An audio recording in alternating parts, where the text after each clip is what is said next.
जिससे वह भली भांति युद्ध देख सके।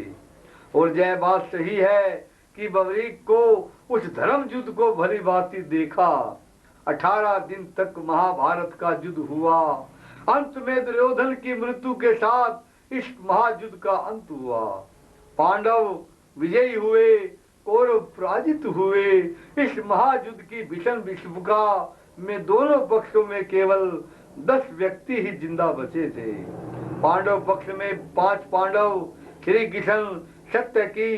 कौरव पक्ष के अंदर अश्वत्थामा, कृपचर्मा, कृपचारे और कृतवर्मा। केवल इस युद्ध के अंदर 10 ही व्यक्ति बचे थे। युद्ध समाप्ति के पश्चात भगवान श्री कृष्ण ने देखा कि पांडव अपनी विजय के मद में चूर हैं। उनका व्यर्थ का अभिमान दूर करने के लिए वह 5 पांडव सत्यकी, द्रौपदी और कुंती सहित बवरीक के पास पहुंचे। बवरीक का मुखमंडल चमक रहा था। उसने आदर सत्कार करके पूछा, कहो कैसे आना हुआ। सभी ने उनके मुख में अपनी अपनी वीरता का प्रशंसा सुनना चाहते थे।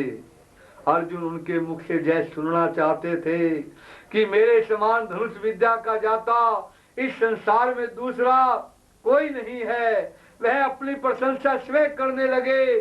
बवरीक, क्या तुमने इस महायुद्ध को भली भांति देखा है? बवरीक ने स्वीकार मधुर मुद्रा से सिर हिला दिया। अपने गुरु के सन्मुख जाकर अपने गुरु के सन्मुख जाकर अर्जुन गर्व भर के बोले, जब तुम इस बात को भी मानोगे कि यह युद्ध मैंने अपने बहुबल से जीता है। 18 दिन निरंतर गंडीव की टंकार से 10 दिशाएं गूंजती रही। भीष्म पितामह को मारना कोई हंसी खेल नहीं था। भीमसेन के पुत्र बवरीक के मुख पर व्यंग भरी मुस्कान बोलने लगी। बोले, हाँ, भीष्म पितामह के विषय में मेरा भी यही विचार है। कहो, चलो, रुको नहीं। अर्जुन फिर बोले, मैंने भगदत्त जैसे महाबली को मार गिराया, द्रोणा को निश्चित कर दिया और कर्ण जिसके भाई से धर्मराज युधिष्ठिर को रात भर नींद नहीं आती थी, उसका वध भी मेरे हाथों हुआ। बाद में अश्वत्थामा को मणि रहित मैंने ही किया। क्योंकि बवरीक, अब तुम मेरी और मेरे गंडीव की प्रशंसा करोगे। बवरीक खुलकर हंसे। उत्तर दूंगा, और भी किसी कुछ को कहना हो तो कह लो। बवरीक खुलकर हंसे। भीम बोल पड़े, मेरी इस पर्वत सी विशाल गदा के विषय में क्या विचार है बवरीक? तुमने देखा होगा कि इस गदा के सहारे मैंने दुष्ट दुशासन का रक्त पिया। इसी गदा से मैंने अतिताई गदाधारी दुर्योधन का वध किया। हिंडवा, बकासुर और कीचक के वध की कहानियां भी तुमने सुनी होगी। अब तुम मेरी वीरता के बारे में कुछ कहो। बवरीक फिर हंस दिए। कहूंगा, पहले तुम सब अपनी अपनी बात कह लो, मैं सबका जवाब एक साथ दूंगा। नकुल सहदेव ने अपनी अपनी विशाल तलवारों की प्रशंसा की। बाद में धर्मराज युधिष्ठिर ने कहा, मेरा यह विचार है बवरीक कि यह युद्ध मैंने सत्य के बल पर जीता है। बवरीक ने सबकी ओर उपेक्षा से देखकर श्री कृष्ण से प्रश्न किया, क्योंकि श्री कृष्ण, भगवान, क्या तुम अपने विषय में भी कुछ नहीं कहना चाहते? श्री कृष्ण जी, जो अब तक सबकी बातें सुन रहे थे, मुस्कुरा कर बोले, मुझे कुछ नहीं कहना बवरीक। मैंने योद्धा के रूप में तो इस युद्ध में भाग लिया ही नहीं। मैं तो मात्र सारथी था, रथ चलाता था, युद्ध देखता रहा। बस इसमें अधिक कुछ नहीं मुझे कहना। जय सुनते ही बवरीक खुलकर फिर हंसे। उन्होंने 18 से 10 दिशाएं गूंजी। उनके हंसते ही 10 दिशाएं गूंजी। बाद में वे गंभीर स्वर से बोले, अच्छा किया श्री कृष्ण, तुमने सारथी के रूप में ही इस युद्ध में भाग लिया, योद्धा के रूप में नहीं। शस्त्र धारण करके भाग लेते तो समस्त पांडवों की पराजय ही होती। नकुल सहदेव और युधिष्ठिर को तो मैं महावीरों की श्रेणी में गिनता ही नहीं। रहे अर्जुन भीम ये महाबली अवश्य है, किंतु कौरव पक्ष के धनुष के सन्मुख ये दोनों भी अनाड़ी और नौसिखिए लग रहे हैं। अकेले भीष्म ने ही समस्त पांडव सेना और पांडव वीरों को बुरा हाल कर दिया था। उन्हें तो जो है इच्छा मृत्यु का वरदान प्राप्त था कि भला इनके मारे वह क्या मरते। इस वृद्धावस्था में भी वह कितना तेज था उनके मुख पर। बवरीक ने फिर अर्जुन की ओर देखकर कहा, मैं तुम्हारी बात का उत्तर दे रहा हूं अर्जुन। जिस गंडीव को तुम इतनी प्रशंसा कर रहे हो वह उस वक्त कहाँ था जब भीष्म ने तुम्हारी सेना को छिलबिल कर दिया था, रथ तोड़ दिया था, कपिध्वज धरती पर पड़ा था, तुम मूर्छित हो गए थे और श्री कृष्ण अपनी प्रतिज्ञा तोड़कर तुम्हारी रक्षा कर रहे थे। फिर तुम श्री कृष्ण की सलाह पर भी भीष्म से जब पूछने गए थे कि उनकी मृत्यु कैसे होगी, तब तुम लोगों के लाज नहीं आई थी। शिखंडी के पीछे से भी निहत्थे भीष्म पर मैंने तुम्हारे शस्त्र को चलते देखा था। वह तुम्हारी वीरता का चरम सीमा थी। जयद्रथ के वध के दिन भी तुम्हारी वीरता को देख चुका हूँ। श्री कृष्ण की माया यदि साथ ना देती तो एक तो क्या सैकड़ों अर्जुन भी अगर जयद्रथ की परछाई नहीं पा सकते थे। अर्जुन तुम्हारी तो बात ही क्या थी। तेजस्वी वृद्ध आचार्य द्रोणा ने तुम्हारी और तुम्हारी सेना की जो दुर्दशा की थी वह भी किसी से छिपी नहीं। तब तुम्हारा बल तेज कहाँ गया था अर्जुन। युधिष्ठिर कितने सत्यवादी हैं, मैंने यह भी इस युद्ध में देखा। श्री कृष्ण की सलाह पर अपने गुरु के सन्मुख जाकर उन्होंने झूठ बोला, जीवित अश्वत्थामा को मृत बताया, क्योंकि पुत्र शोक ही उनकी मृत्यु का कारण हो सकता था। यह सुनते ही युधिष्ठिर बोल उठे, भूलते हो बवरीक, मैंने कहा था अश्वत्थामा मर गया है, अश्वत्थामा मर गया, किंतु नर नहीं हाथी। बवरीक उत्तेजित हो उठे, क्रोध से बोले, नर नहीं हाथी।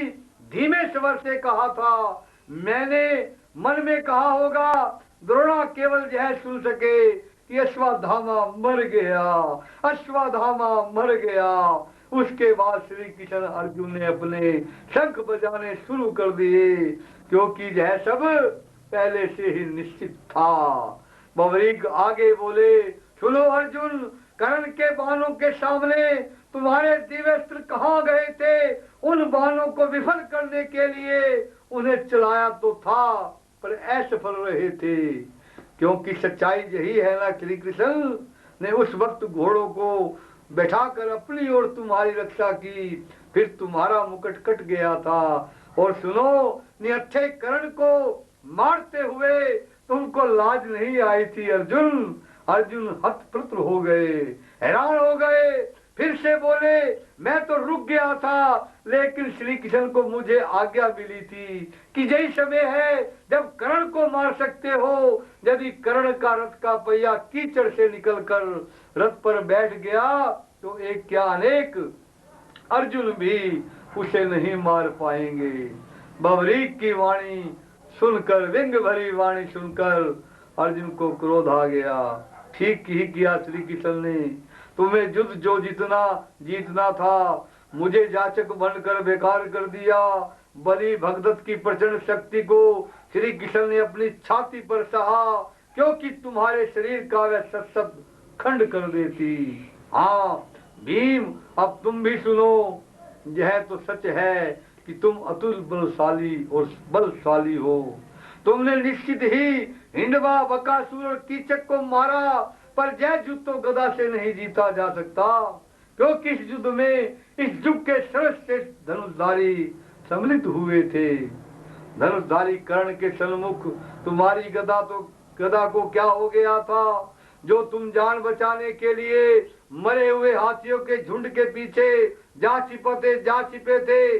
कर्ण ने अपने धनुष की डोरी तुम्हारे गले में डालकर तुम्हें बाहर खींच कर लाया था। वह चाहते तो तुम्हारा वध कर सकते थे, किंतु उन्होंने तुमको छोड़ दिया। और तुम्हें ही क्या, उन्होंने नकुल और सहदेव और युधिष्ठिर को भी छोड़ दिया। आज तो तुम सब अपनी वीरता की डींगे हाँक रहे हो, लेकिन यह भूल गए कि तुम उस महारथी से प्राण दान लेकर लौटे थे। वास्तव में ही जय सच्चा दानी था। तभी श्री कृष्ण और कुंती की आंखें टकराई। कुंती की आंखों में आंसू थे, किंतु बबरीक बोलते ही रहे। उन्होंने अवसर मिलने पर भी तुम्हें क्यों नहीं मारा? यह वास्तव में अद्भुत रहस्य था। वैसे इस बात को उनकी करुणा पर प्रकट होती है। जयद्रथ के सामने तुम्हारी वीरता कहाँ गई थी? और तुम्हारे और दुर्योधन के बीच में गदा युद्ध में तुमने अपनी महानता प्रकट कर सकते थे, किंतु वहां भी तुमने नीचता का प्रदर्शन किया। भीम, मैं आपको क्या कहूँ? श्री कृष्ण के इशारे पर गदा युद्ध के नियमों का तुमने उल्लंघन करके तुमने दुर्योधन की जगह के ऊपर गदा मारी। धिक्कार है तुम्हें और तुम्हारी वीरता पर। बलराम तो तुम्हें तुम्हारी दुष्टता का दंड देने के लिए उठे थे, पर श्री कृष्ण ने तुम्हें बचा लिया था, क्योंकि यह सब उन्हीं के इशारे पर हो रहा था। धन्य था दुर्योधन, वीरता की लाज रखनी उसे आती थी। युधिष्ठिर के यह कहने पर भी हम पांचों में से किसी को भी द्वंद्व युद्ध के लिए चुन लो।